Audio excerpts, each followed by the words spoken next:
Ladies and gentlemen, very good morning to all of you.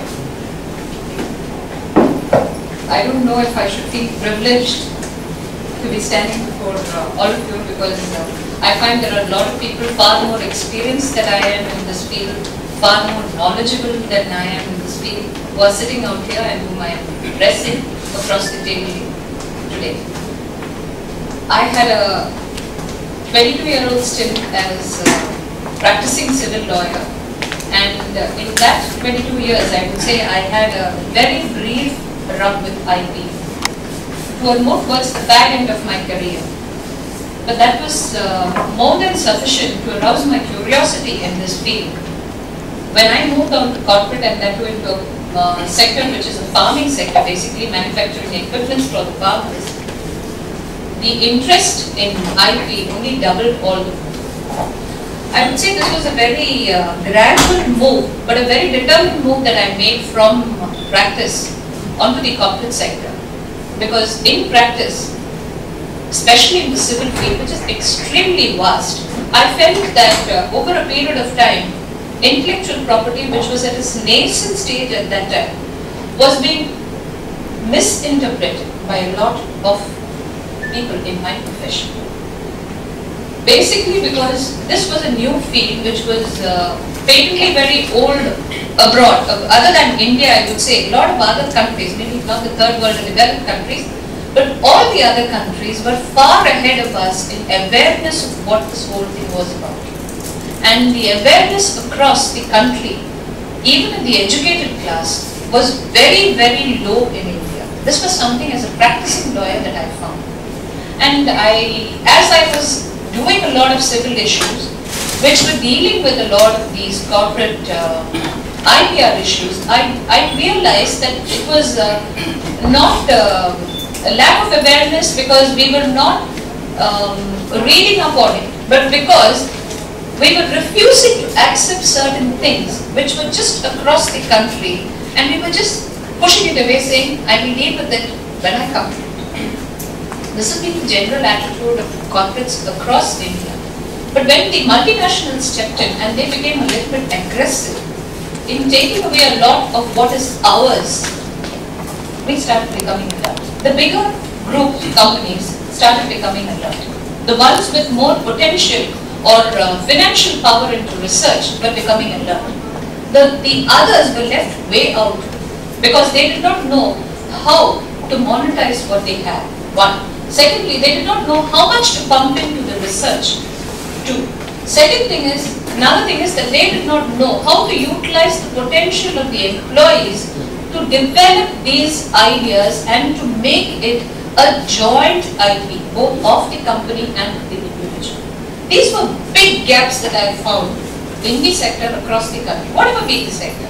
Few of them were way ahead, but few of them were absolutely not aware. And awareness, as I said, was not because you did not want to be aware, it was you refused to be aware. Now this was something that I addressed in length when I joined TAFE. As a corporate lawyer in TAFE, although I can't exactly shed my image of a litigation lawyer, it goes hand in hand, the profession, I just can't shirk it and walk off. I felt this was a big advantage to me because I knew how exactly I should protect my company's interest, at the same time how exactly I should defend myself in the event of a violation. Whether it is a violation from my side or whether it's a violation of somebody else onto my rights, or the rights of my company. Now, first basic question is, as a corporate, forget whether it is an MSME or any industry, any person across, how far are we aware of our rights? Out of all of us sitting out here, a cop just walks into the room and wants to arrest one of us. How many of us are aware of what we should do in the event of a person walking in like that and asking for an arrest? How much of your right do you know? You are an individual, you are educated, you are heads of institutions. All that is fine, but how much of our rights are we aware of? Are we read out our rights as it's done in the US law? Other than that, how are we aware of our rights? Civil rights we are not aware of. And how are we going to be aware of our IP rights? We all know that we have a very rich culture We have a very, very rich culture. And I was surprised when I went into the net and found that somebody was trying to patent yoga mat. First of all, I was surprised at that the fact that there was a yoga mat per se, specifically. Secondly, that the mat was trying to be patented, and not in India, it was somebody in the US trying to patent. And thirdly, that it was an Indian himself who was trying to patent the yoga. Now, are we being a little bit too, how do I say, drastic in a lot of issues? Are we really overstretching and going, the complete American way in trying to do this? Yes, in a lot of issues we are. As a culture, we are basically very rich. We have a very rich heritage with a lot of, I think 60 years, 70 years of independence, almost 65 years of independence. We have been raped of all this culture in different ways as far as our medical records are concerned, our Ayurvedic thing is concerned, your basmati, your turmeric, the herbs, etc., etc., etc. All of you here are aware of it. But how much, in spite of this awareness, have you taken to address the issue? To be aware of the issue, to stop it from going from our shows to another show. Forget about them coming and pillaging out from our country. But how much are we doing to prevent this at our own end, be it at the grassroots level or at the higher level? Every man who invented something always said, I regret it later because it was commercialized, I lost out so much. But here we virtually hand over things to the others and say, please do it. You're welcome. It's Indian, it's yours, it's mine, it's ours. When are we going to learn to be possessive about our rights? Saying, yes, I demand it. It is mine. I will not let you encroach it. I will not let you misuse it. It's fine that we did it. And especially at the MSME level. Let me ask you a very simple question. How many of you all here have noticed that across the roads here, you've seen those triangular mosquito nets that have come? How many of you have seen? You find it on the footpath, people selling it now. It's past 1 or 2 months I've been watching it across. A lot of people would have noticed it. It's a very simple idea. You had multinationals coming up with Netlons, you had sprays coming up, Ayurvedic sprays coming up, herbal sprays coming up, etc., etc. This is a simple concept. You can keep away so many things by that. You don't need a liquid thing which causes allergy to children and individuals. You don't need anything other than an ordinary net and a little bit of cloth to make it. It's a completely zipped in sort of thing. Very simple idea. By a man who's really suffering from a mosquito bite, which is a prevalent condition across the country. This is the extent of intellectual property that India has. The levels of intellectual property at the grassroots level is amazing. But as corporates, how many of us are really making the effort to protect that? People who are working for our company, I have noticed it across the companies when I come, that there are individuals who work in companies who come in the R&D and different sectors, and we take a NDA from them, a non-disclosure agreement from them, saying that you will not move on to another sector or in a similar competing sector. You will not give our IP rights to others. But how many of us really make an effort to see if that person is really good, and if he is developing something, why don't we do it jointly, both as a company and as an individual, both of us benefit? Why is it that we never make that extra effort to share the booty? Because it is a booty. As far as intellectual property is concerned, it is money. In rupee and a paisa and dollars, if you sell it out, it goes into God knows how many $1 million. How many of us make that effort? Because the basic principle in IPR is, it is something that comes out from my intellect. It is my baby. And when it comes out from there, I have as much right to it as my company does. Just because I am working for a company doesn't mean I sell off my rights. So the company should also take a view that why don't we do it jointly? When that is there, a whole lot of issues across the table are addressed, and you have people working not for themselves but for themselves and the company. There is a monetization here. There is a sharing of revenue in it. The development takes across the country. Everybody would be willing to pitch it. Everybody would be willing to think, oh, have I developed something new? Do I have to patent it? The minute the idea is germinated, he or she would come to the head of the department and say, sir, I have an idea. Why don't we sit together and work on it? That is how it works in companies. In every sector, be it even the lowest rung to the highest rung, I think this culture, this ethics, as I would put it, should be incorporated. Only then will your intellectual property individually and across the company grow.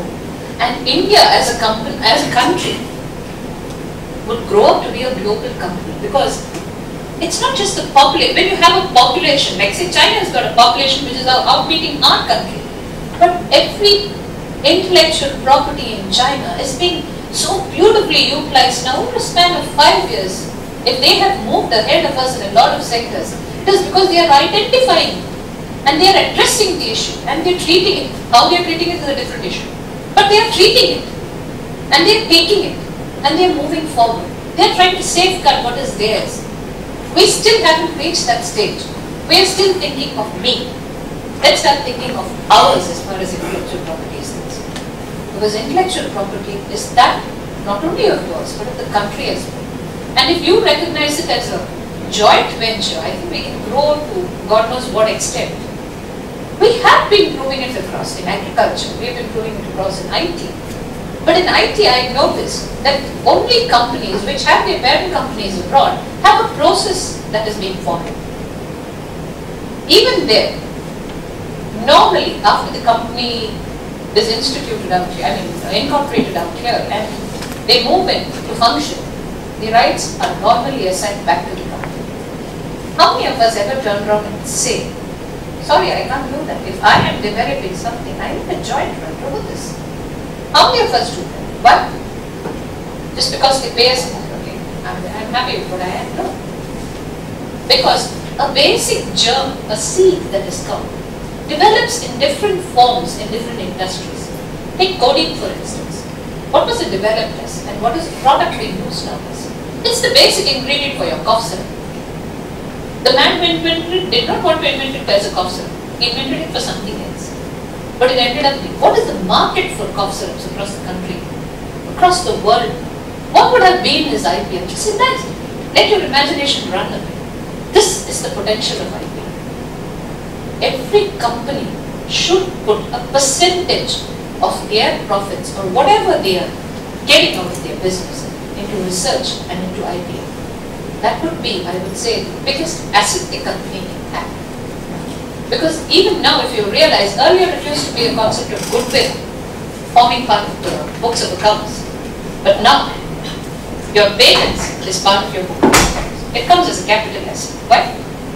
Since when has it been forming part of your capital assets? Because they realize that it is monetizable. You can give a fixed figure to it. It has a fantastic potential. I'm not talking of the brand name alone, of every single product. The minute you feel you have something, why don't you just go ahead and patent it? It may work out, it may not work out, but why don't you try? This is what the whole program, I think, is about. That we should make ourselves and our people who work with us aware of what they have. Come out with your ideas. Write it down, document it, present it in the right forum. If you don't know, ask. Go to the right person and tell them that I have this. Please tell me, how do I go about this? How do I make it into something that is much better and which will give me much better returns? I know I'm capable of it, but I don't know how to do it. What you lose from asking. This, I think, is what this whole session should be about. Where do I ask? Who do I ask? How do I ask? How do I process my entire idea? And how ultimately do we all benefit from the entire exercise? There is, I don't know if I'm being right in using a quotation which is basically a Malayalam quotation. It says that Sushma Ilyatavinte modale Nanu Ilyatavam Kodu. In the sense, a person who is not careful about what is his will lose what is his because a person who has no shame whatsoever will steal it from him.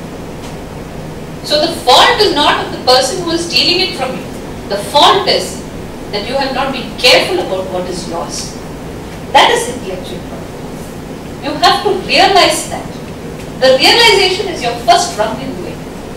Then it's only a process of codifying. How do you process it? How do I do it? How do I do it? This is a fact. This is a fact that I faced when I moved from practice into corporate, and I found that I had a very good research department, brilliant people who are examining and everybody working, and tractor is an industry which is slowly clambering, and my country, my tractor industry or my firm is one of the second largest in the world, and the one with ACO and MF together we are, TAFE together we are the second largest in the world.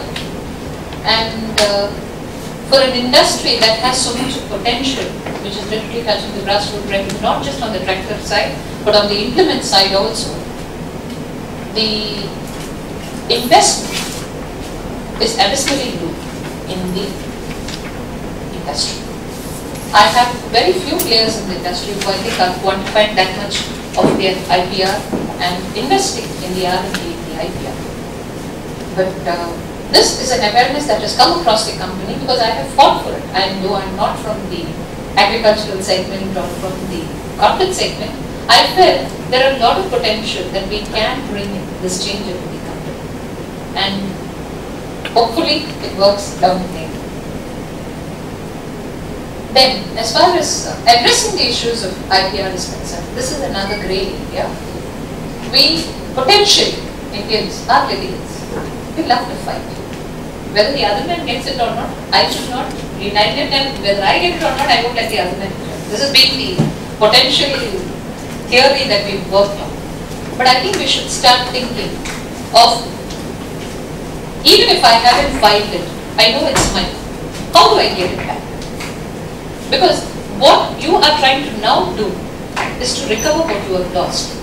But in the long run, what you recover now will give you bigger gains later on in your life. Now that is one more aspect of IPR, because IPR litigations are extremely costly.